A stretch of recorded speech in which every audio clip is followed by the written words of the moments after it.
Hello and welcome to Speedcubing 101. It's been so long, I feel like saying welcome back, but I think it's almost more fitting that you say welcome back because I've had some messages saying, hey, how are ya? When's the next episode? Or I keep checking for a new episode of Speedcubing 101 and you're not there. Well, I'm here, back. I think this episode's going to be worth the wait. It's the longest episode so far. A quick bit and some thank yous on where I've been. Without a doubt, this episode would have come out a lot sooner if I wasn't working on grant applications for cubing, studying the materials, learning the process.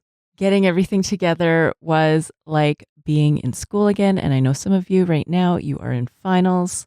I feel like I need a few more letters after my name after what I went through to get these grant applications in. But I don't even know if I've passed, if we get any grant money awarded to us until at least April of the new year. And that's how onerous this whole process is. But it will get easier year after year. And the grant analysts, hopefully, if I've done my job right, will be more familiar and comfortable with Speedcubing.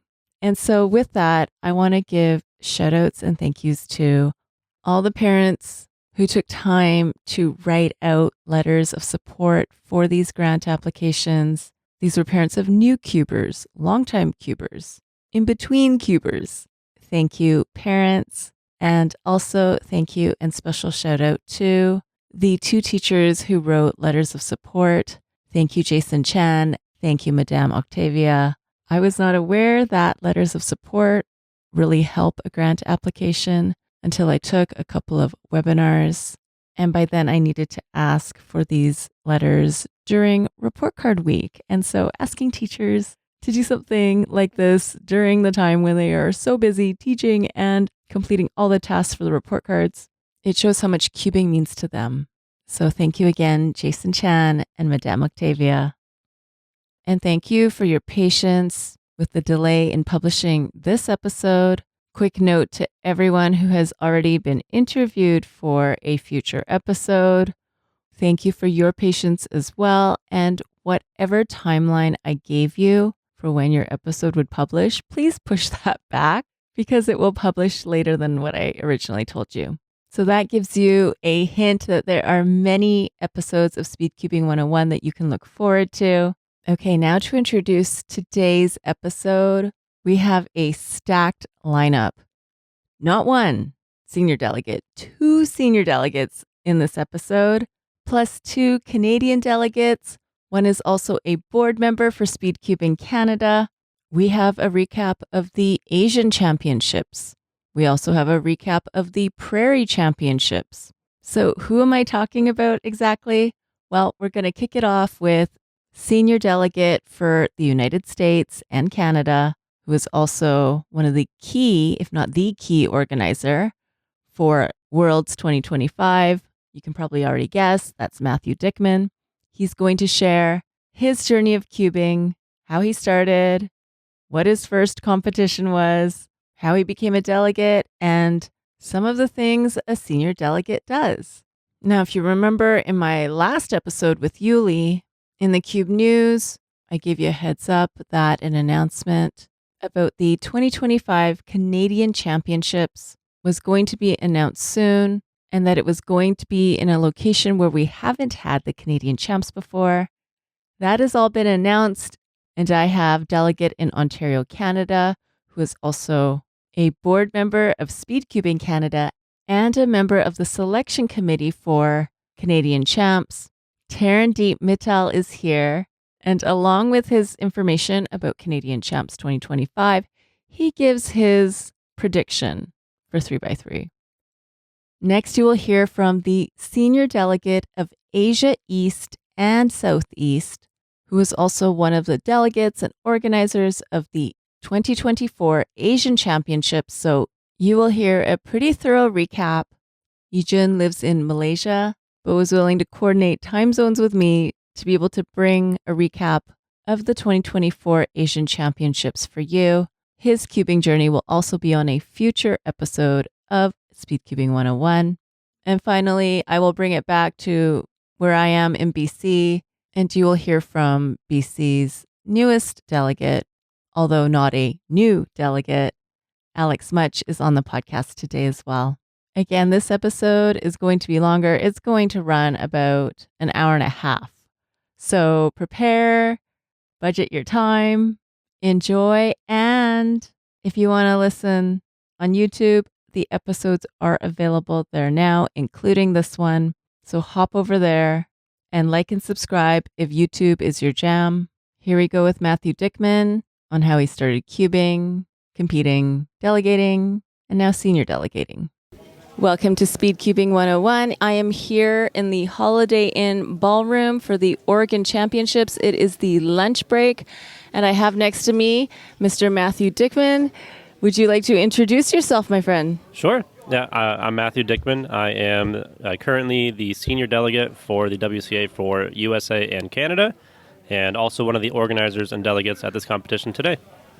And how is this competition going at this point? So far, it's been pretty good. There's been some scheduling hiccups. We started off late yesterday, but then ended early, and then today we started early, and now we're still early, so things are going well, I'd say. Yes, I interviewed Sonia during the 15-minute break that was not in the schedule. Yeah. How many times do you do that? Doing a break? Adding a break that wasn't planned. Not very often, but sometimes you're just too far ahead. There was a lot of no-shows today. Oh. Usually that happens on second days of competitions. People just come for the first day, they just do the main events, and then they leave. And so for square one, there's maybe 5 or 6 competitors per group instead of the planned 10. Oh, wow. Yeah. Okay. Just to get people oriented right off the bat, this is number how manyth competition for you? I think this is 207th for me. I've been to quite a bit of competitions in the last 11 years. I started in 2013. Okay, so what got you into all this? So I started cubing, or I learned how to solve a cube first between, I think it was 2008 when I was 12 or 13 that summer. And then years later, somehow I came across the World Championships 2013 website and convinced my parents to drive me out to Vegas. And that was my first competition. I met Your first competition was the World Championships? Yeah, that was before qualifying times ever existed. So that was the first one I went to. Were you aware of what a competition was like? What was expected of? Not really. No. I'm sure I'd watched maybe 1 or 2 videos of people solving online, but I had already been making YouTube videos, and so there were a couple like fans I got to meet, and some people who I liked watching who were also there, and so I introduced myself to them. Okay, so you made YouTube videos when? I made YouTube videos in 2013 until 16 or something like that. And what were they about? Just cubing videos, like a lot of how to solve, unboxing videos, reviews. I had a couple. I'd make like mosaics that people would send in, and then I'd like talk about some topic over a time lapse of me making those mosaics, or people would send in some fan mail, stuff like that. And the unboxings were the main thing that I really liked because I have a pretty big collection. I have about 2,000 puzzles, and so all those unboxings, there's probably hundreds of them on my channel. They've added up over the years. And how many subscribers did you get over time? I got up to 21,000. And then when I started college, I stopped making videos, and then I tried making them again right after college, and then I just stopped. Okay, so you're in Vegas for the World Championships, and there's fans that know who you are. And only a few fans. Okay, but they are still fans that you never met before. You don't know them prior to Correct. Worlds. So what do you say to a fan when they come up? They would come up to me and be like, "Hey, are you the Cube Dude?" Which was my channel name, TEH Cube Dude. And I'd be like, "Yeah, it's nice to meet you." They'd say that they like my videos.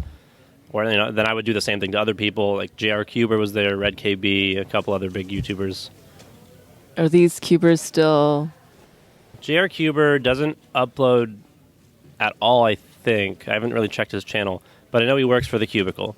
And then Red KB, I don't think uploads anymore, but he still is into cubing. He doesn't compete, but he still has some puzzles in his collection and he keeps them. So is this? I'm new to all this. Is this the generation of YouTubers before the J-Perm and the Cubehead and the Tingman? This was all before that. Yeah, JR Cuber, Crazy Bad Cuber, Red KB, Throst was way back, Bad Mephisto. Super Antonio Vivaldi, a lot of older names. I don't think any of them upload these days. Wow. Please give me all their links so we can put Okay, them in the show absolutely. notes after. Okay. So what happened at this Worlds besides meeting your fans, Okay. your few fans, Yeah. and your parents are bringing you, and obviously they are not familiar. If you're not familiar, they're not familiar what this world is. So how did this all go? So I was 16, so I was on the older side, if you will, of cubing, and they just dropped me off. They did their Vegas thing, and then I did my Vegas thing at 16. I met a bunch of people from SoCal, just from all over, who are still into cubing now. And I remember walking in. I actually have a vlog of all 4 days on my channel. So On your channel. Yeah, it's really fun to go back and watch my first competition experience. And I brought like a tub of about 100 puzzles. And so I was like that kid who had a table and all my cubes were all over the place. And so people would come over. I'd make a lot of friends that way. They'd come over, try out my cubes, I'd trade some things, buy some things. And it's an immediate conversation starter. Exactly, yeah. And so I remember walking in, and after the first day, I was like, that was one of the best things ever. I want to do that again. I'm definitely going to go to another competition.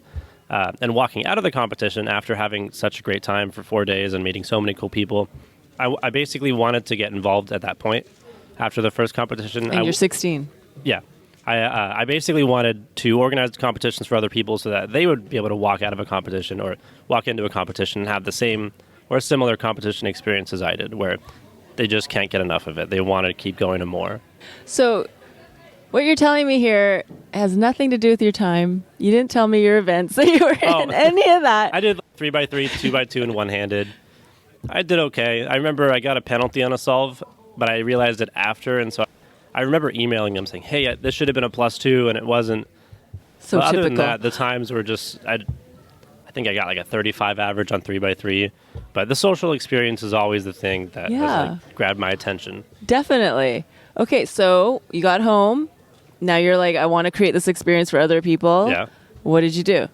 So at that point, I hadn't organized for a couple years after that, but I still attended a bunch of competitions. I met a bunch of new friends in SoCal who regularly went to competitions. The two names that stick out are Alex Devani, who used to be a delegate and no longer is. He's no longer into cubing. And then Shane Grogan. There was like the three of us. We'd talk all the time. We got connected because of we liked watching hockey. And we were on some Facebook group and we were with cubers. And they were like, oh, who likes hockey? And then it just all went from there. And so we all hung out quite a bit.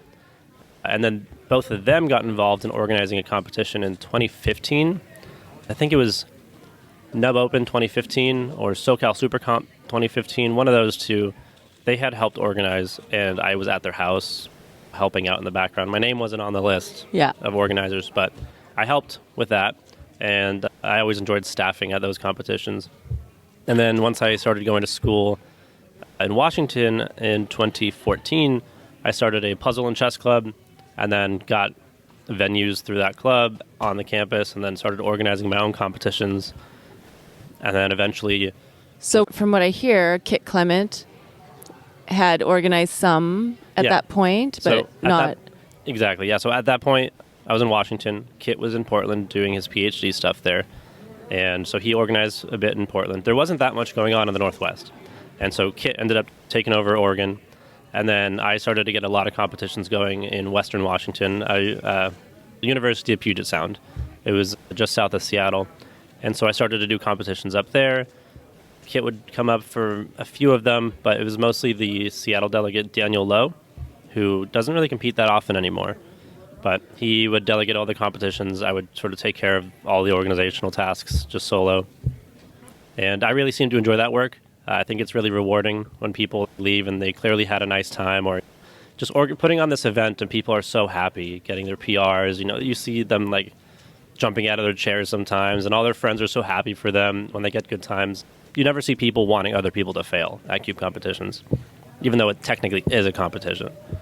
And I went down to Portland all the time for competitions. Which is where we are today? Exactly, yeah. There have been a few competitions here. Northwest Champs 2 years was here, and then U.S. Nationals 2016. This was the blind room that we're currently in. And then the conference center out there, that was the main hall. And so a lot of history for the Northwest here. But I'd come down to Portland comps. I'd stay with Kit and Lauren quite a bit. I learned a lot from how Kit ran his competitions, and I took a little bit of that and applied that to Washington competitions. And so he was a big inspiration for me. He was also the senior delegate before me. And then he's since moved over to Illinois, I think, and he's doing his own thing out there. Not as active as he was, but he still did a lot for the community anywhere he was. I think he was in Michigan before that, and he did a lot there with his friends out there. So at this point, you're not even a delegate yet? Correct. At this point, I just organized competitions. And I remember one time, Daniel Lowe, he was asking me, like, hey, like, why aren't you a delegate yet? And I was like, I don't know. Because, like, I was doing all the work, basically. I just couldn't make official calls. Daniel was just standing there just waiting for the official delegate. Yeah, exactly. And then at Skyline Open 2018, I think Kit was there. And he was the region lead at that point for the Northwest. So he was the senior delegate and the region lead. And I think him and Daniel were saying something. And then Kit was like, hey, Matthew, do you want to become a delegate? And I was like, yeah, sure. I've been waiting for that. And so then I became a delegate since 2018. And how many were there in the Pacific Northwest at the time? I think it was Daniel Lowe. Kaylin was just made one before me. She was in Eastern Washington at the time. And then Kit. I think there was no one else in Oregon. So just 3. Or there was one more, actually, in Seattle. Zhang Li. And I think that was it. Yeah. Okay, so now you're a delegate, but we're doing the role and work of a delegate, except maybe some of the calls. So the role of organizer and delegate, sometimes they go hand in hand. Some delegates are more hands-on than others. I like to do a lot of the organizational tasks, so you'll often see my name in both the listed delegates and organizers. But some organizers don't do all the making of the groups, all the printing, all the emails, all the setting up the scorecards. So I was doing a lot of the organizational tasks that delegates should be familiar with, but they don't have to do them at every competition. And on top of that, I had also joined the regulation committee for the WCA for the 2 years before becoming a delegate. So I was familiar with the regulations well enough to become a delegate. But that's not a requirement. It's not a requirement. I joined the team because I wanted to be involved somehow with the WCA, and I did think that joining the regulation committee would, kind of show, like, he's serious, he wants to get involved. And a year after becoming a delegate, I left the regulation committee. Now you're a senior delegate. Can you break down everything? All the different types of delegates? Everything, because I don't know. Of course. So there used to just be candidate delegates and then full delegates. That was it. There was just 2. And then the senior. Every region or continent has, some continents are split up into different areas. Asia has a few different seniors.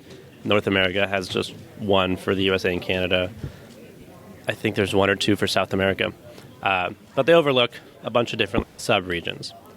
I'll get into that in a second. But there was just candidate delegate and full delegate when I became a delegate. So I was a candidate, and then a year later you become a full delegate. I forgot who needed to approve at that point, but either the board or a bunch of different teams and committees have to give their approval, like the thumbs up. And then Kit had implemented this, I think it was him, implemented the idea of a trainee delegate, where you're not officially like a WCA, like in a WCA role, but you're being trained to become a junior delegate. So you start off be like an intern in the... Yeah, an intern. And so you start off as a trainee now. And usually after a couple competitions, once you've gone through the roles, the delegate-specific tasks, and can show that you're responsible enough and all that, then your region lead, which the USA and Canada is broken up into 10 regions. There's like Northwest, West, South, Mid-Atlantic, Southeast, all those different sub-regions. The region lead sends their promotion. They fill out a form saying, hey, this person's eligible. We think they're good enough to become a junior delegate. That goes to me. I click the button. I review it. I click the button. That sends them up to becoming a junior delegate. And at that point, they get their WCA email. They can officially delegate competitions alone. It's always good to have more delegates at a competition. Solo delegating is tough.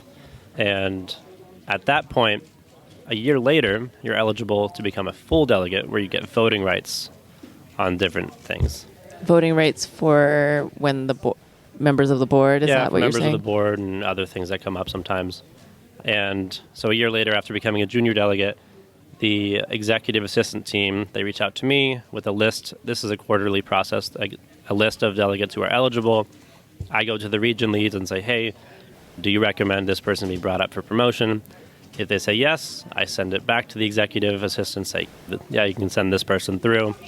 And then they take all the list of names that are going to go through and send those names to all the teams, like regulation committee, finance committee, integrity committee, and just make sure that they all get the thumbs up. And then that then comes back to me. I give the okay, the board approves or not. And then I get an email back, and then I promote everybody that is supposed to be promoted. How long does that take? And is that all over email or what? It's all over email, I believe.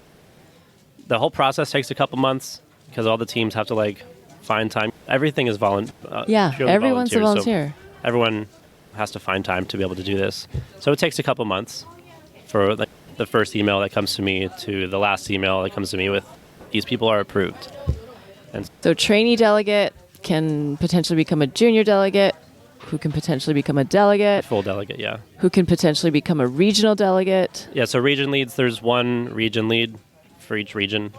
So for the Northwest right now, it's Kaylin Hoover. And so she looks over Alaska, Washington, and Oregon. Kind of a small region state-wise, but there's a lot of people here and a lot of competitions. Yes. And so regional leader, and then it's senior leader? Yes. And then which is you. That would be me.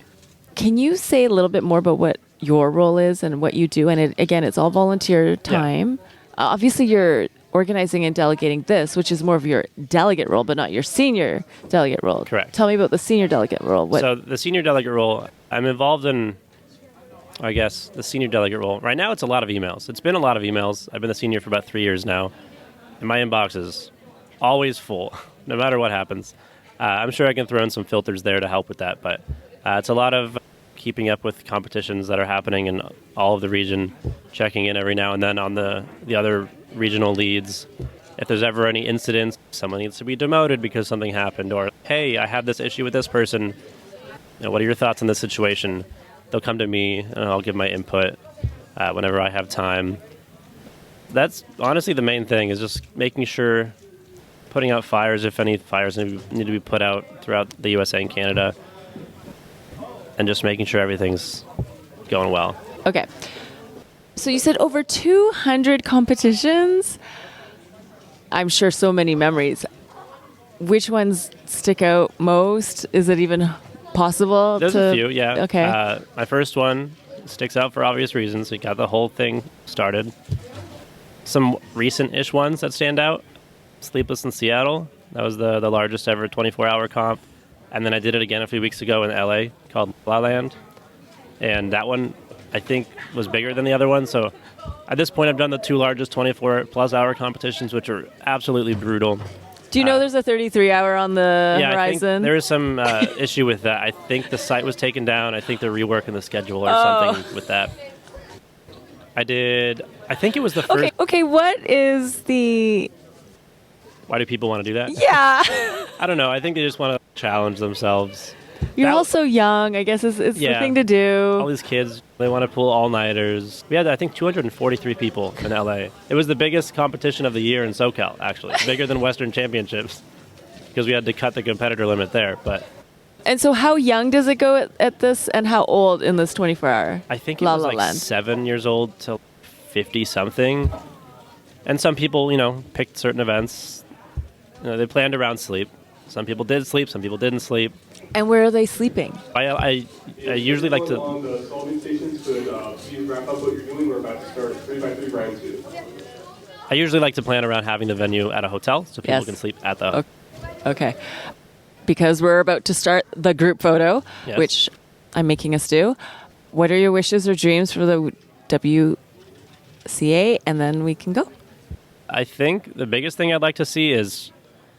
I want to see how the WCA will implement adding new events. There's been talks of tiered competitions, tiered events, where maybe seasonal. Did I see Malaysia was doing that? Age groups? Age groups? Yeah. I'm thinking more tiered as in? Tiered as in very professional, or very strict to the regulation competitions, and some where they're more lenient on some regulations. And adding events has always been a tricky thing Feet's been removed. Cube was added back in the day. I think 6 and 7 were added. Certain events have changed formats. Nothing has changed in a while other than feet. And so I'd like to see how that would be implemented in the next couple of years, especially with FTO being a big event that people have been wanting to see added. That sounds like the one that's getting some momentum. I hope so. Okay, thank you for your time today, Matthew, and for all this information. Very helpful, especially for parents of new cubers who have no idea. It's like you and your parents when you went to Vegas. Before we go, Kaylin said, I need to ask you about your color blindness and growing up. Sure. So growing up, I think I learned at a very young age. My parents just noticed I was getting colors wrong during some like speech therapy things that I was going through. And then they got me tested and then confirmed that I was in fact colorblind. And so some of the big things that I remember are in like elementary school when I wanted a specific like color of crayon or something or marker, and I didn't know what color to get.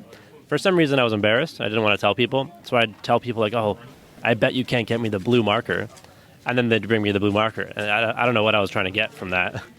At this point, I don't really care. It's a way of surviving in a world where you're not, comfortable. And then one big thing I learned recently, that peanut butter is not green, apparently. I thought until I was 20 years old that peanut butter was just green, like as green as you can make it. And you enjoy it, you eat it, and it was green. It seemed normal. Peanut butter's green, that's fine. So how did you find out that it's not green? I think I was talking about this with some of my friends and how like peanut butter and jelly is like Christmas colored, red and green, with the peanut butter and the jelly. And they're like, wait a second. Okay, so jelly is red to you. Strawberry jelly, yeah. Okay. It can be. And what did your friends say when you were trying to tell them? They were like, wait, do you think peanut butter is green? And I was like, is it not? So there's definitely moments where I think something's one color, and then I learn later that it's not. Has it affected anything with the cubing, or if you're a scrambler and you're scrambling, or anything like that? So it used to not be as big of an issue, but now it is, because I use my own sticker shades. I usually have an issue with the green and orange, with a bright green and a bright orange. When I'm moving quickly, they look like the same thing. So I'll like sometimes flip the green-orange pair or edge, or I'll do the crossing correctly, and I won't learn that until later. Or especially on the bigger cubes with like the smaller pieces, I'll have a green center on the orange face or something like that. It wasn't an issue when all cubes came in black and I could just order stickers. But nowadays, everything is stickerless. And so I have to use older cubes that come in black still. And so everyone always asks me, like, what cube are you using? And it's from a long time ago. Right now I use a Diane Tingyun version 1. And I've considered dyeing puzzles black, but I don't really want to put in the effort to do that. I just suffer, and I have older cubes that I use, and waiting for the day that they start coming back with the black cubes. If the trend starts up. But I doubt it. The stickers chip. I get why they do stickerless. It all makes sense. So what suggestions or advice or tips do you have for someone who is colorblind, or the parent of a cuber who wants to cube and compete and they're colorblind? There's a regulation specifically for colorblind cubers where I've done this before in my Mega Mix. I've shaded one of there's like a blue and purple that I always get mixed up. I literally took Sharpie and colored in one of the sides. Like a black Sharpie? Yeah. And you can also I haven't seen it, but it's in the regulations. You can draw patterns on one side. You can put like a black dot in the middle of all the green faces to make sure you can distinguish that between a different color. Or you could also just get stickered cubes. There's still some good ones out there. I think the GAN 11 comes in black. And there's some limited edition gold GAN 13 that is stickered. I have it. And then just buy stickers for it. Some people use pink instead of red. Some people use it instead of orange. I get a darker green and a bright orange to help me distinguish those two. But there's some big names out there that are also colorblind. Chris Olsen, he helped make the Speedcubers documentary. He's colorblind. And Mats Volk is also colorblind. He's a big name. He's had world records before. Anybody can cube. Yeah. I hope this gets out to those parents who might be thinking they can't have their child compete because of colorblindness. I hope so too. Thank you. And what do you want to say to everybody who's here that hopefully will listen to this? I guess the big thing, if you've never been to a competition, I always make sure people know this, because so many people are like, oh, I'm too slow to go to a competition. It doesn't matter. I started competing when I averaged 35 seconds. Matt Falk, who I mentioned a moment ago, he started competing when he averaged over a minute, and now he averages 6 seconds. So just focus on your own times. Whatever you get on the first competition, they're not going to be the best, but that's okay because you'll crush it at the next one, and then you'll just crush it at the next one, and the next one, and the next one. And a lot of people are focused on getting PR streaks, always getting a personal record at each competition. Just focus on your own times. You're going to make new friends, and all those friends are going to be very supportive. When you get a PR, they're not going to be like, oh, that was so slow. They're going to be like, oh, nice job, congrats. And every single person who's faster than you at these competitions has been at your speed at some point. Nobody starts averaging 6 seconds. We all start wanting to break the 1 minute barrier, and then 45 seconds, and then 30, sub 20, 15. All right. Thank you, Matthew. Let's get back to business. Sounds good. Thank you very much for having me. Thank you so much, Matthew. And you may have noticed in that interview, we recorded it during the Oregon Championships, and it may have sounded like we were recording it at different sittings. We did, because Matthew knows the ins and outs of a competition so well that he knows when he can sit with me so they can focus on the interview, and when he needs to pause the interview so that he can go handle something, take care of something, and then switch gears again, sit down, continue the interview with me, and then get up again when he needs to. It is something that comes from being a really cool cat, and he is a cat person, but also being in over 200 competitions. So I'm going to put in a quick plug here. I'm going to say almost the exact same thing as I texted a parent last night about Worlds. I had first texted this mom a screenshot of the psych sheet for 3x3 at Worlds and said in my message that the World Championships are in Seattle, July 3rd to 6th. The spectator fee is $10 a person, and your cuber will see these cubers live in action, plus so many more.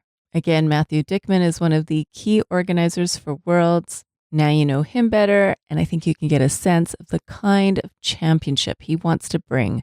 You'll hear me talk about Worlds more in future episodes, so now let's tag in Tarandeep, who's going to share about the Canadian champs. Okay, so today I have with me to talk more about the Canadian 2025 championships is Tarandeep Mittal.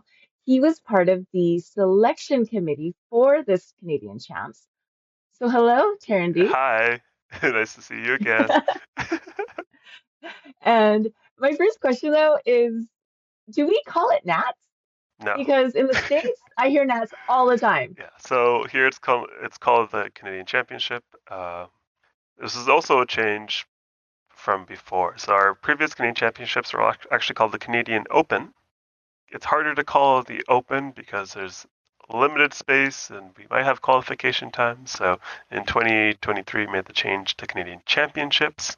So that was Canadian Championships in New West, New Westminster, BC, and now we'll have Canadian Championships in 2025. So it has been announced. Yes.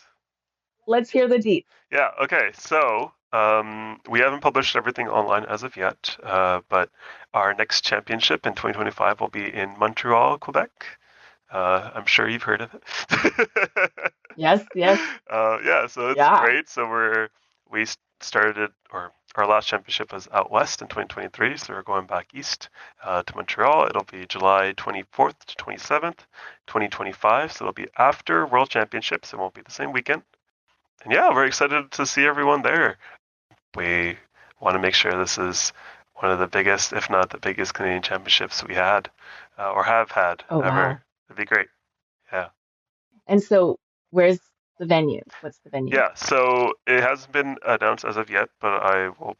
So it's in the downtown core of Montreal. It's at UQAM, so one of the universities in Montreal. It's their sports center. So that's where we'll be doing the competition for 2025. Yeah.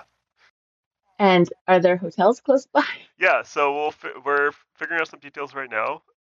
So we have a tourism board that we're working with, or Alex, who's the most experienced delegate in Quebec. He's the one who has created the application for this championship, and he's the one working on it, and he's been a great help, and he's working on all these details alongside the rest of the Canadian Championship team.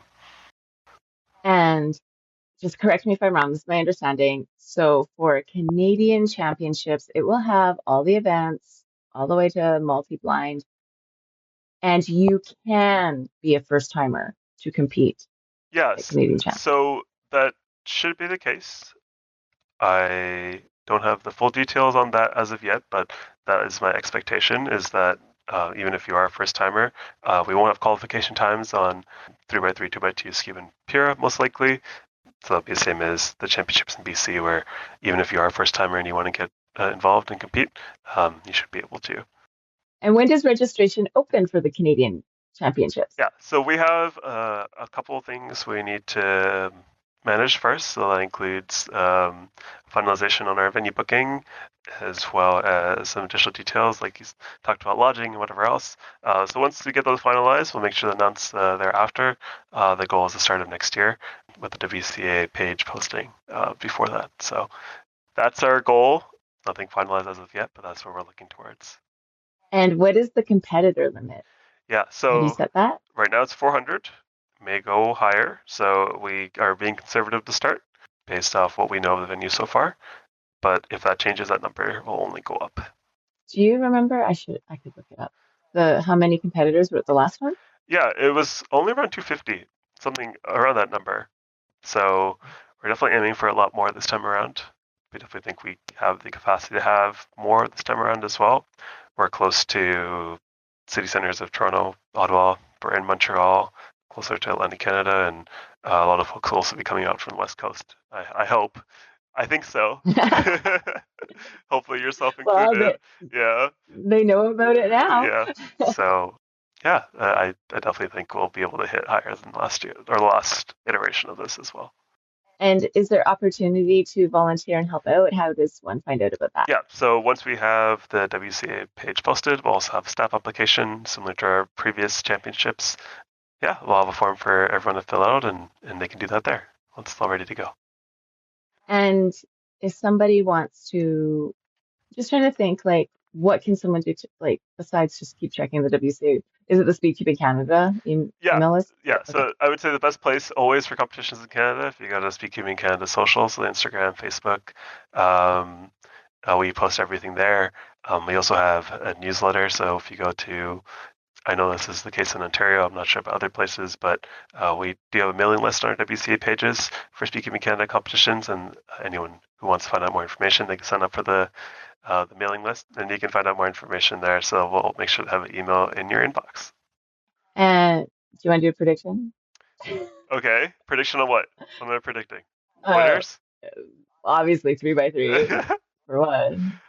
I think as an old timer, my hope would be Bill Wang comes to Montreal and wins.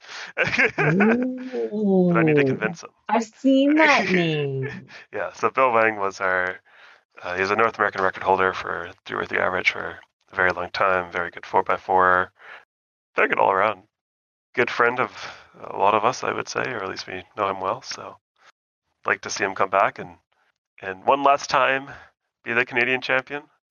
I think, one last time? Well, I don't know. I think he said that, what was it? Was it Knack? I think he's like, oh, it's my last championship. But we're going to try to convince him one more time to come back. I'm looking up Bill Wang and national record holder for, oh, hang on. I guess I have to go to average because that's what we do, right? But he is 4x4 national record holder, 5x5 national record holder. He still holds them? Yeah, he's got crowns too. Do we call it that? He's got medals? Or just medals. Like he's got a title to defend. Oh, from the last Canadian Championship. Are you saying? Well, from just like the record. Oh, I see. Yes, this is true. He has his records to defend in 4x4 and in 5x5. Maybe it's less of a prediction or more of a hope.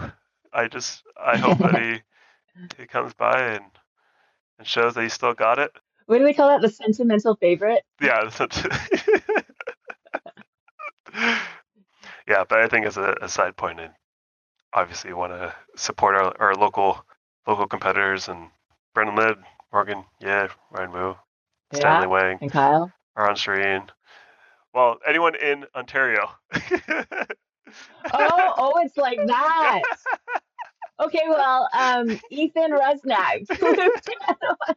I don't know how to say his last name. Ryan's son and all our guys. There's no province to province, head to head anything. Like you know how they have the Ooh. Nations Cup thing. Yeah, so we did do it in our previous Canadian champs, and I think the plan is Oh, you did? the plan is probably to do it again. But once again, still not planned. We got some planning to do with the rest of the team, and I would say that's not my decision. It's the decision of the Quebec team. So whatever they'd like to do, and we'll make sure to support them in whatever unofficial events they want. We call the last Canadian Championships the green floor because it's not a green Oh floor. yeah. Because Mike Huber called it, well, when we went to the green floor, so now we just call it the green floor. Awesome. One thing that surprised me, which I think is just common, is you don't have to be from Canada or represent Canada to compete in the Canadian Championships. Yeah, not at all. Just like any other WCA competition, any competitor is free to compete. A lot of the prizes and medals for the Canadian champion will still go to someone of Canadian origin, but yeah, anyone's free to compete. We encourage it. We love to see people from all around to come by and compete at the Canadian Championships. So if you want to visit Montreal and compete, come on over. Yeah, in my head it's a no-brainer, but I hope it's the same for others too. It'll be a great trip for anyone who wants to come up. All right. Well, now I can try and introduce myself to Bill Wang Yeah, there you go. I'm aware that he's in the building. Okay. Thanks, Tarandeep. Yeah, thank you very much. Thank you, Tarandeep. Again, if you want announcements and updates on competitions in Canada, sign up for the Speedcubing Canada mailing list. It's in the show notes of every episode of Speedcubing 101, including this one. This makes it easier than having to look and keep looking at the WCA website. You'll get notified from Speedcubing Canada about new and upcoming competitions. And Tarandeep has also recorded an episode all about Speedcubing Canada, what Speedcubing Canada is, what Speedcubing Canada offers. You can look forward to that episode. So now we're going to go from Canada to Asia. Again, Yi Jun is the senior delegate for Asia East and Southeast. He has been competing since 2010, and he's going to share about the 2024 Asian Championships now. Welcome to Speedcubing 101. I have Yi Jun here. He is the senior delegate for Southeast Asia and Asia East. He'll tell us when the Asian Championships was. He was one of the delegates and the organizer for the Asia Championships. I'm sorry if you can hear my dog barking in the background. Yi Jun, thank you for joining me today. Thank you for your time. Hi everyone, I'm Yi Jun. So I'm one of the co-organizing for the Asian Championship as well as the senior delegate for Asia East and Southeast Asia. Tell me, when and where was the Asian Championships 2024? The Asian Championship was held at the IOI Grand Exhibition Center, which is located in IOI City Mall. The mall is also one of the third largest in the world. And then it was held on 1st to 4th November. I didn't realize it was a mall. When I was watching, that looked like a hotel to me. I just assumed hotel. Yes. Actually, it is an exhibition hall integrated within the mall. Got it. Okay, Yeah. that's smart.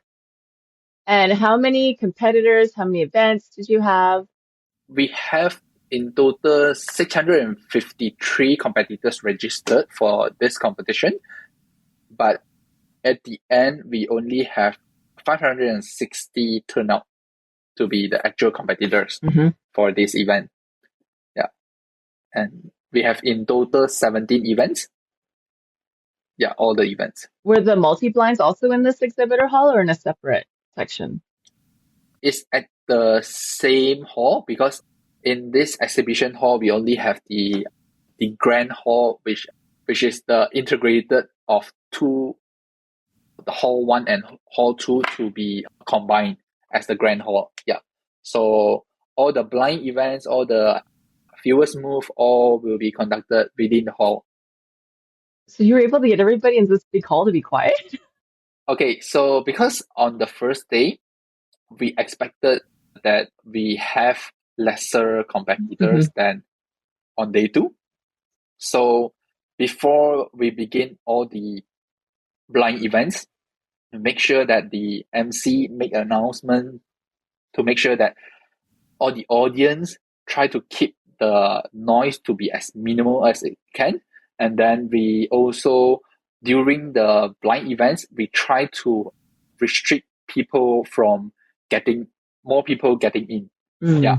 And we are lucky enough on the day 1 that we don't have too much of the crowd, and also the noise wasn't as loud as it could be.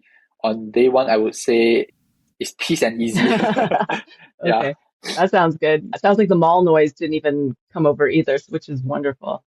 And so how was it organizing it, making it happen? Is this the largest competition you've organized? Yes, it is the largest competition that I have ever organized. I would say in Malaysia, it's also the largest competition that we have, because before we have the Asian Championship, the largest we had was last year in March. The maximum number that we ever got was 355 competitors. Oh, wow. Yeah. Okay. Yeah, this is definitely hundreds more. It's actually about 2 times more.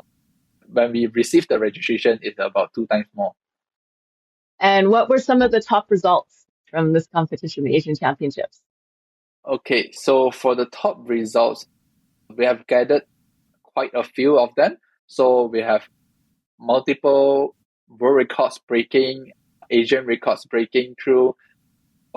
Some of the results highlights would be 3x3 world record average by Yi Heng, and then second one will be 5x5 world record single from Timon, and then followed by a few RSR Asian record, as well as the European record by Timon for 7x7 mean megamix by Timofey for single and average, and then 3x3 Asian single record by Shirei Hang on the final, as well as 5x5 RSR from Kai Wen 5x5, and also one last one will be Asian record for the skilled average by Guo Kaixi. That sounds very exciting to have a lot of records at your competition. Yeah. You also had some famous names. Yeah. How is it having them there? So it's quite a pleasure to have Timofey and Timon fly all the way from Poland, and then Timofey from Russia all the way to Malaysia, because it's also, I believe it's the first time that Malaysia have them. And for Yi Heng, Shirei Hang, they have been a couple times in Malaysia for some of the competition. But I would say it's still exciting thing to see them breaking multiple records in this competition. Yeah. Were they treated like celebrity, lots of people crowding with cameras and everything? I would say, because I wasn't focusing too much on the competitors, I was focusing more in terms of the organizing part. But I heard they were surrounded by some of the competitors. They were asking for autograph and all, but we actually do prepare the meet and greet session for them. For all the famous cubers, we actually prepared the session for them.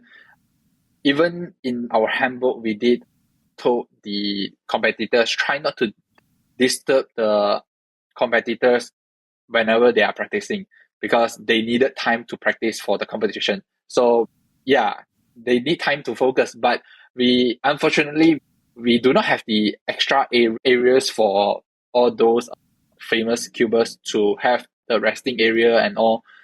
They are only able to get to the place that the usual competitor do. Right. So it must be fascinating to be one of them and how to manage all of that. On social media, I saw there was a lot of merch with the tiger. Tell me more. Okay, so basically on the merch as well as the tiger actually is the mascot for the Asian Championship. So we created this mascot called Kari, KARI, is also equivalent to English in curry paste. Oh. It's actually a combination of the different diversity as well as diversity in cultures, in languages for this Asian Championship. What we wanted to brought this is because our national team for the Malaysia usually represents by the tiger. So we created this mascot. And also this is the first ever championships that have a mascot.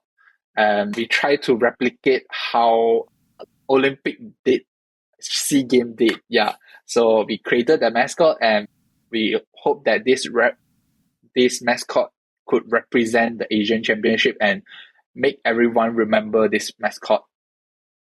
So were a lot of people buying the mascot? Actually, for the mascot, quite a few of the competitors, even after they returning to their own country, and then some of their friends saw it and they were interested in buying it as well. So we actually give up this mascot to all the winners so that it represents one of the gift from this Asian Championship so that they remember, okay, this mascot is definitely an Asian Championship. Once I see it, it's Asian Championship. Yeah. So they got a certificate, they got tiger, karai, and Yep. was there medals or trophies involved too? Yep. There's a medal involving, but the medal is actually quite a unique one. Why do I say it's quite a unique one? It's actually because it is fully 100% made in Malaysia and 100% made from recycled materials. So the medal, it looks, in terms of from the design, from the molding, all was created by our organizing team. It's one of our proud achievement in order to create the medal, as well as we also did a special exclusive coaster for all the competitors. So actually all the competitors, they will receive a coaster. What does the coaster represents is actually because we realized that most of the competitors in a normal competition, whenever they receive a certificate of participation, most of them, whenever they compete a lot of times, they don't really care about the certs. So we realized that creating something unique to them and something special, if they will be able to keep it or use it practically, it will be more usable. So we created the coaster. The coaster also provided by the same supplier, 100% recycled materials. And then the coaster, behind the coaster is actually with the Rubik's theme. Yeah. If I'm able, I would show. I'm not sure I have it with me now. You can send me I a don't have picture it. and I will put it on my Instagram. Yeah. So that's also another unique part of this in the goodie bag for all the competitors. Yeah.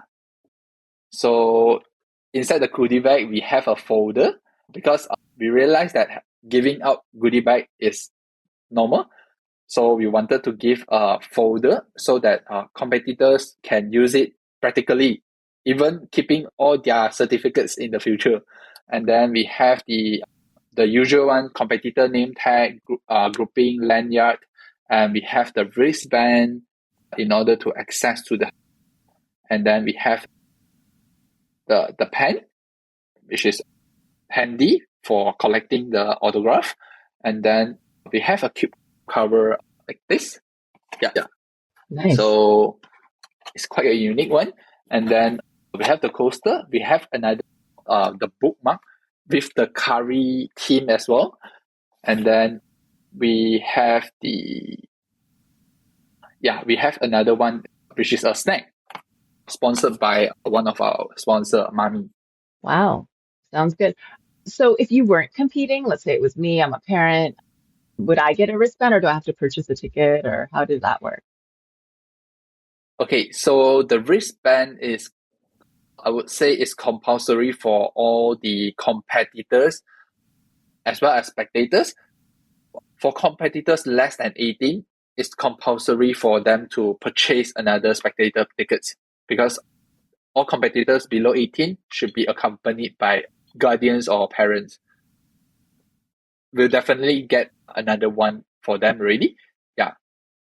And then if they needed additional spectator or guest wristband, they will need to purchase. Okay. How much were they? 60 for each. 60 ringgit. And yeah, I think, okay, so we were watching part of the stream and we kept seeing the commercial. So I was like, what is this? They must have got a sponsor, and this must be part of the sponsorship agreement to have these commercials. It was not a cubing sponsor too. So tell me how you got the sponsorships, how it works. Okay, basically, I think if I remember correctly, the only sponsor advertisement that was in the live stream is the Mummy one, the double decker. So actually, all of them are under the Mummy group. So the Mummy group actually sponsored us all the snacks. Actually, it's just mainly in benefits in kind. There was no involvement in any cash sponsors and all. So they sponsored us a lot of snacks, and then we try to get the most reach out of the audience as well. The audience in physically or through the stream. Yeah. What were your highlights? What will you remember the most from this Asian Championships? It sounds like it was a big competition. I would say I remember the most will be, I would say the first one is definitely is a very tiring week for us, because we set it up the venue 2 days before the competition, and then we have another 4 days event, and we have another one more dismantling day. So it's a full 7 days work that we never encountered, with only 4 of the core organizing team. We never, up until this day, I still couldn't imagine that we have ended the event. The event has been over maybe 2 weeks. I still couldn't believe it, because we have prepared about 1 year for this entire competition. And when seeing all the backdrops up on day, I would say set up day 2, and then all the chairs arrangement, all of them getting set up, it was really, without all the organizing team or the supporting team, I don't think we were able to get it that far. So when we ended and dismantled all, also it put a full stop there, and I really never imagined that we really did it. Yeah. I would say, although it's not a perfect competition, but it's the perfect one that we got with the limited resources, with the limited financial capability, as well as with limited manpower. Yeah, I would say that thumbs up to everyone who helped out throughout the competition, to our staff, team leaders, to all the delegates, yeah, as well as competitors. Yeah, all of that helps to bring this event smoothly. Yeah. Thank you. And I have Yi Jun's permission to share this part. I was at a competition. I was being a runner in Whistler, and I heard some of the kids over here in Whistler saying that they heard at the Asian Championships the schedule was so ahead that some competitors missed their group. Do you want to share that and the context you were sharing with me earlier? All right. So basically, as I mentioned just now, this is the first time that we ever gotten 650 competitors. Even at the end, we get 560 competitors. But the biggest competition that we ever had in Malaysia was 355 competitors. And at that competition, we had a huge delay.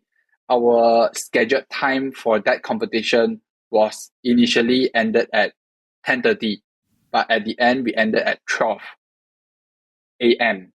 So with that in mind, it actually gave me a huge lesson, as well as all the delegates, that we really have to focus in time, especially with more competitors. So we couldn't risk any of the time, especially with groups reach up to 13 groups for all the 3 stages.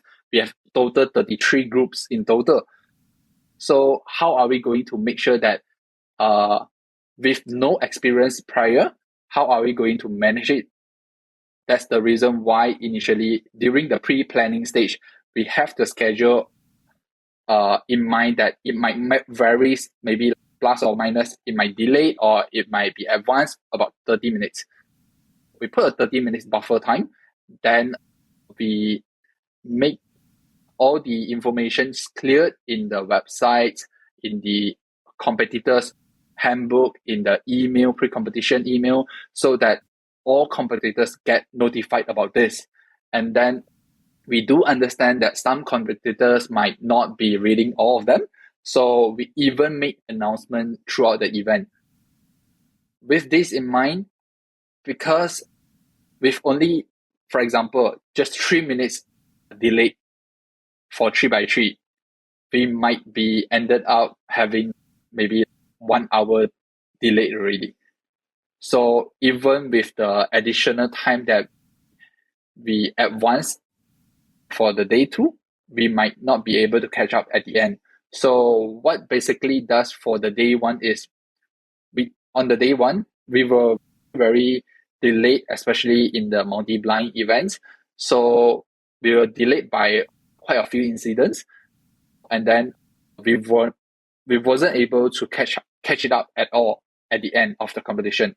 So after the competition on day 1, they actually had a team leaders meeting up until, like, I think I remember correctly, it's until 1 or 2 a.m. And then we find what's the mistake that we did, what's the backlog, and then we quickly find the mitigation that we should do on day 2, because we couldn't risk it. Because on day 2, we have more competitors. By right on the day 1, it should be a very easy event. But why do I say so? Is because it's the least number of competitors on day 1. So expected day 1 to be easier, but we never expect it to be so behind of schedule on day 1. And then day 2, we learn it, and then we make some adjustment, and then we get prepared for day 2. And day 2 ended up we get ahead of schedule. Actually, on the first event 4x4 and Cloud, we are still on time, I would say, on time, because let me share some of the backlogs that we had on day 1, which is one of them is, for example, some of the staff, they were in green stage as staff. They're supposed to be in green stage as staff, but whenever they are not sure when to go over and compete, when should I get ready? And then even I get ready, and I was assigned to be at the blue stage to compete.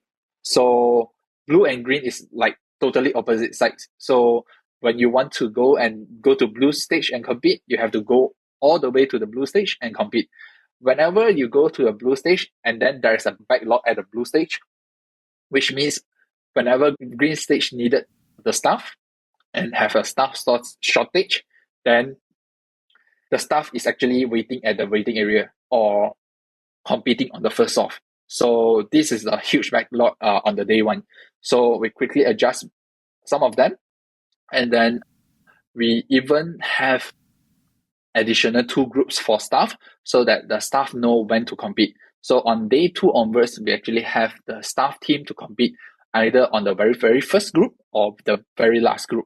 So they either competed or they haven't competed. They keep it for the last one. So on day 2, we make this adjustment, and it quickly come to a very good response in terms of the time managing that we were able to. For 3x3, I remember correctly, we started on time for 3x3, but we started the staff group slightly, I think 1:45. The actual start time for the other competitor group 1 is at 2 p.m. And then we started all and we tried to get all the groups ready at the waiting area and keep going until the end of the 3x3. We were able to secure about 40 minutes ahead. 40 minutes ahead sounds really good, but if we were to be delayed, it might be costing a lot more time. If we delay one group by 3 minutes, then it's 13 groups is around 40 minutes already. Also, we quickly, after the 3x3, we didn't take a break, but we give the competitors take break. We quickly have the 3 blind for staff team to compete first, because we realized that 3 blind round 1, we didn't allocate enough time. So we arranged it to have staff team to compete. And then after competing, it was sharp at around 4:55, something like that. And then we have one of the deputy, we are honored to invite one of the deputy minister from Malaysia Youth and Sports to come over and witness the opening ceremony. The invitation letter was invited at 5 p.m. and he reached the venue at 5 p.m. sharp. And then we started the opening ceremony, and then we have the opening ceremony, the drum performance, the Malay, Indian dance and all. Then we started Rubik's Relay, which is the exciting one. And then at the end, we are just 10 minutes ahead of schedule for ending the 5x5 round 1.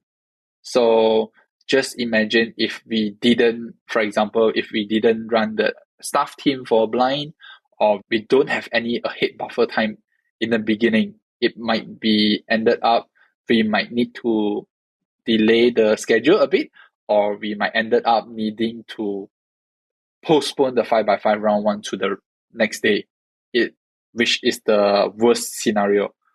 So it's lucky that we have this in mind, and we got this decision at the end we have the mutual agreements from all the listed delegates. All of them, they actually approve, they agree with this decision, because we realized that we really couldn't risk any of the mistake on the day 2 further. And it sounds like you really wanted to be sure for the Minister of Sport to be prepared and ready for him to be there and not be running late with events. Yes, actually, because the core organizing team involved only 4%. With this scale of events, it shouldn't be only 4 core organizing team. And 2 of them are actually the delegates. So there is only another 2, which is Michelle and Joyce, who are the one to handle the opening ceremony as well as handle the VIPs. So because this is the first time we ever reached out to the Malaysia Youth and Sports, and also this is the first competition that's supported by them. So we wanted to give a very good impression to them by making sure that there's no mistake and we have the schedule on time for the opening ceremony could leave a better impression for them. Because with that saying, Malaysia Youth and Sports, the latest minister, Hannah Yeoh, who actually helped to shape the entire sports development in recent years a lot. So we wanted to take this opportunity to try to see whether in the future, as the regional organization, Malaysia Sports Association, could able to secure any further grant or any additional sports incentive. Yeah. Okay, and if anyone has any questions, you can ask Yi Jun about this further.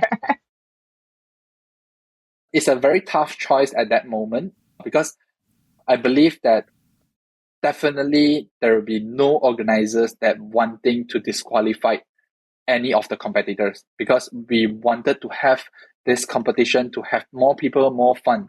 But at the end, we couldn't. It's the very, very last resort that we made that decision, because we really couldn't risk it, especially if we were to wait for them to compete. How should we reach out to them? Because the only way of communication is via email to all competitors. And with that saying, the exhibition hall is integrated within the world top 3 largest mall. So how are we going to locate the competitors? That's also one of the reason why we compile everything. We rented one of the biggest hall to make sure that it could accommodate all of the competitors and spectators.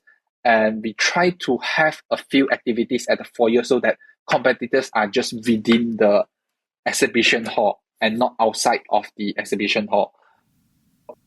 We actually, I would say, it's the best that we tried to reach out all the competitors before the competition already. We have already did whatever that we have done, and we even did announcement. We have slideshows at the projectors to announcing on all the groups. So as a part of the organizing team as well as the delegate, we have actually done whatever that we have did. Yeah. If the time is permitted with more staff, with more financial capability, I think, of course, I wanted to accept everyone's entry. I'm not those kind of bad guy that I really wanted to you paying the registration fee at the end. I wanted to disqualify you. So I wanted to have everyone to enjoy this competition as well. Yeah. And this Asian Championships happens, by the way, thanks for sharing, because I know that's not always easiest to share. This Asian Championships happens every 2 years, right? I guess you haven't announced the 2026 one yet. Yeah. Not yet. I don't think they have made the application open yet, or they did but haven't received any response yet from the Asian countries. Yeah, actually, for this Asian Championship, Malaysia had the bid in the year 2020, and then because of COVID, everything have to be postponed, and then it was postponed indefinitely in 2020 for Malaysia, and then we didn't have the mind or the team or the resources to prepare for the next one actually in 2022. And then even the board reached out me on whether we wanted to host in 2022.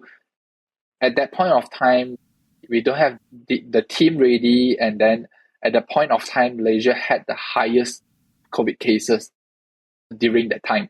So we actually reject the offer, and then up until 2023, one of the delegate actually suggested we should give it a try, because if we don't do it, I don't think there's any other chance to do it in the future. We quickly compile all the proposals, and then we try to bid on it, and then until the end we got it, and then and all preparation was done.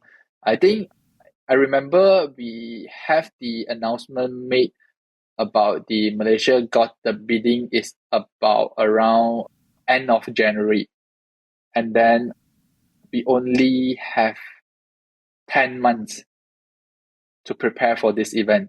Initially, the competition, it was supposed to held at the end of the year, around Christmas time, but due to venue availability and we couldn't allocate anymore because there is no venue available at that point of time.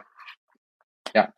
And many competition organizers will relate to what you just said, finding the venue, but then finding the venue that is available at the time that, yes, that works.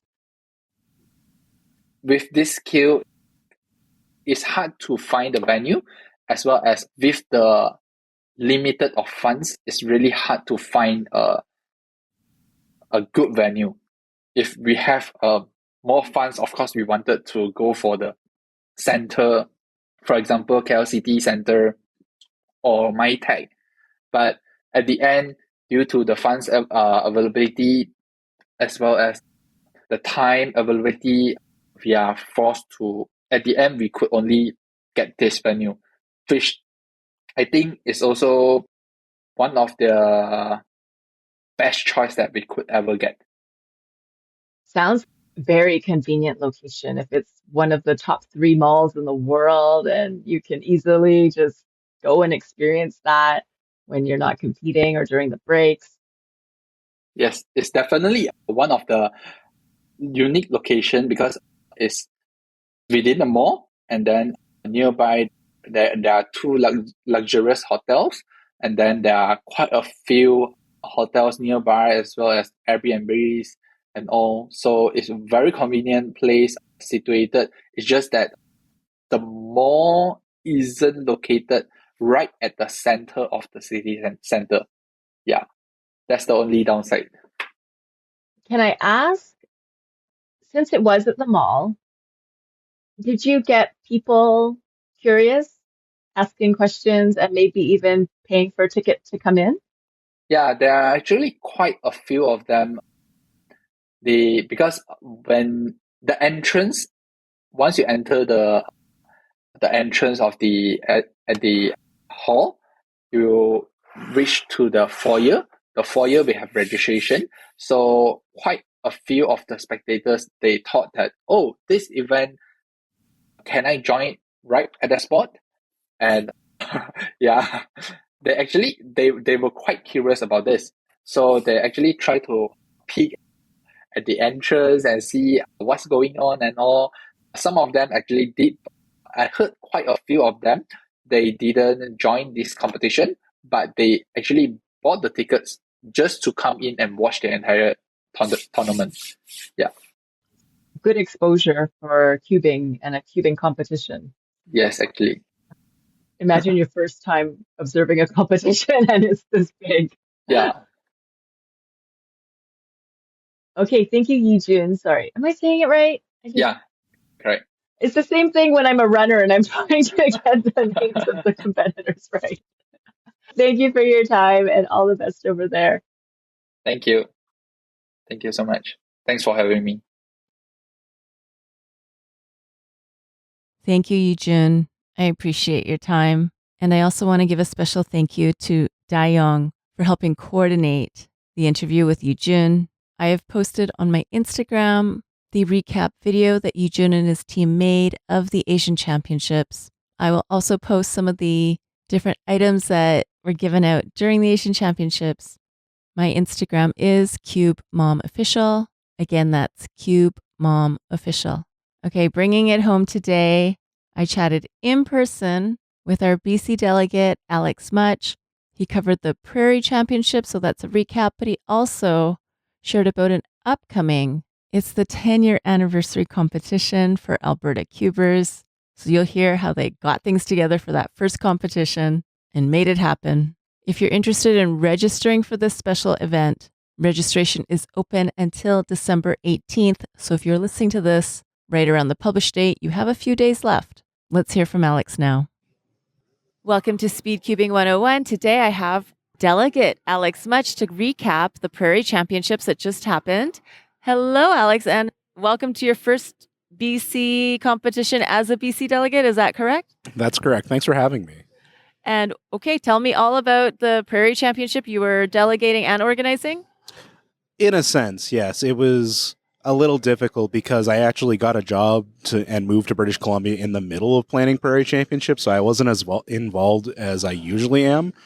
But our team back in Alberta did a good job. It was ran well. It was our first Prairie Championships, but we've held some big competitions in the past, so it ran very well for what it was. Yeah. Okay. So tell me about the venue, the competitor limit, all of that stuff first. Yeah, it was at the Genesis Center in Calgary. It's a beautiful sports complex. It was an awesome venue. We didn't quite hit our competitor limit. I believe our competitor limit was at around 180, and we only had 150-ish kids come compete, which was a little disappointing, but it is what it is. It is also a bit of a remote area for people from out of town to come. It's 12 hours away from Vancouver, so it's difficult to get there. And so was it in Calgary? It was in Calgary, yeah. Okay. Calgary. Okay. And so how did it go? It went really well. It was a lot of fun. We did have some people from BC come in. Jose from Victoria came and flew out for the competition, which was a lot of fun. We also had some competitors come in from Manitoba and Saskatchewan, which is really great because the Prairie Championships wasn't just for Alberta. So the Saskatchewan and Manitoba communities aren't that big, so we wanted to include them with this wave of, provincial championships. So that's why we kind of folded them into the Prairie Championships instead of just having an Alberta Championships. Mm-hmm, mm-hmm. And any highlights that you can think of right now? Bit of a bittersweet highlight is that I've been trying to get a sub 10 average my whole cubing career, and I got a 10.02 average. Missed it by 0.03 seconds. And that's also was my last chance to qualify for Worlds Phase 2. So Oh, so you're also a phase 3er. I am also a phase 3er, despite the fact I've been cubing for 20 years. It's difficult, but you were so close, and that was your last shot. Yeah, well, at this point in my cubing life, I'm more about the community. I'm all about organizing and making sure the community runs well. So my personal times usually take a bit of a backseat. I don't get much time to warm up and practice anymore, but it's all about the community. Mm-hmm. And so who are the top podium finishers?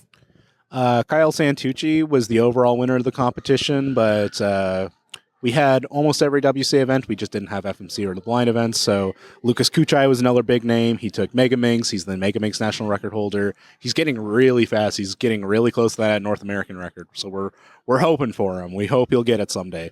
Wow. Okay, everybody keep an eye out for Lucas. How do you say the last name? Kuchai. Okay. And any unofficial events? One of our longtime competitors, Rex, brought in that giant Moyu 3x3, the size of like a table, and we all kind of took turns racing to see who can solve that thing. That was a lot of fun. How do you do you just use two hands and push one? It's difficult. It's very hard to turn properly. And a lot of us started trying to show off. Me and Dylan Viscavage did a team blind on it. Jake Clausen managed to solve it blindfolded in about 8 minutes. What if it's the bottom? You have to move it around and inspect it. Oh, wow. Okay. Wow.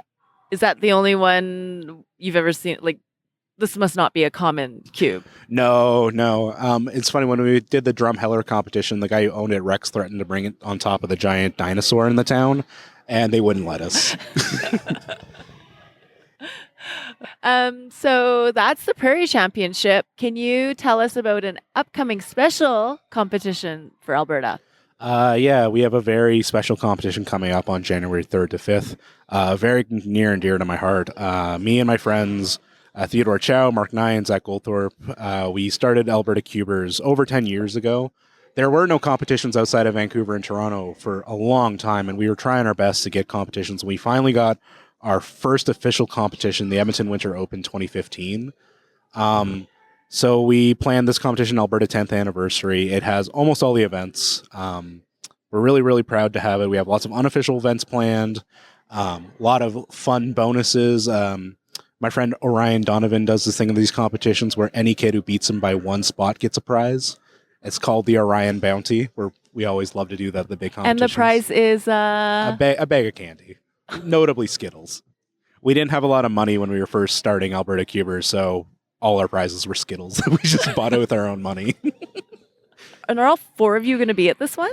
The founders, we are pretty sure that all four of the founders are going to be there, which is going to be because Theodore moved to Ontario. Mark moved to Calgary. Zach, I don't even know where Zach moved, but he'll be home for Christmas. So it's going to be the first time that all four of us have been in the same place in probably 7 years. So we're pretty excited about it.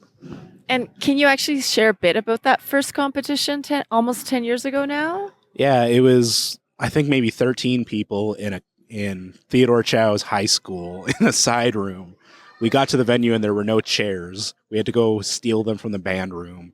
We had very humble beginnings 10 years ago. We were trying our best to impress Chris Diasis, our at the time the Vancouver delegate, and now he lives in Alberta, but we really wanted to make sure the competition ran really well so he would come back, and then it was a bit of a fiasco the day out. But, we convinced him to come back and even move to Alberta. So, Yeah. You said the location, you said the dates, you said the special events. Yeah, it'll be January 3rd to 5th at the Agora, which is our favorite venue. It's technically in Sherwood Park, which is a suburb of, think like Richmond over Vancouver, but it's our favorite venue. It's a beautiful big library. And so registration's open now? Registration opens November 17th at 12 p.m. Pacific Standard Time. Until December 18th at 4 p.m. Okay, thank you, Alex. Oh, thank you for having me. And I'm assuming Alex and his friends returned those chairs to the band room after the comp. Whenever I've chatted with OG competition organizers, it's clear to me that cubing has come a long way in a short time. I was chatting with Vince Yim, one of the original Vancouver organizers, and if you've ever looked at the WCA competition requirements policy, I understand why these policies have to be there because of things that have happened when they weren't. Okay, well, if you missed me, you must be sick of me now because this was a super long episode. My wish and my plan is to have things more balanced in the future. If you have any questions, suggestions, or corrections, please email me at cubemomofficial@gmail.com. Again, that's cubemomofficial@gmail.com. If you ever use something called YouTube, next time you're there, please like and subscribe. My channel is also Cube Mom Official. And let people know if you want to tell them, hey, Matthew Dickman talks about his cubing journey in this video. Thank you for making a lot of time to listen today. And thank you for allowing me back in your ears after I took so long to get this episode to you. Happy cubing and go Cubers go.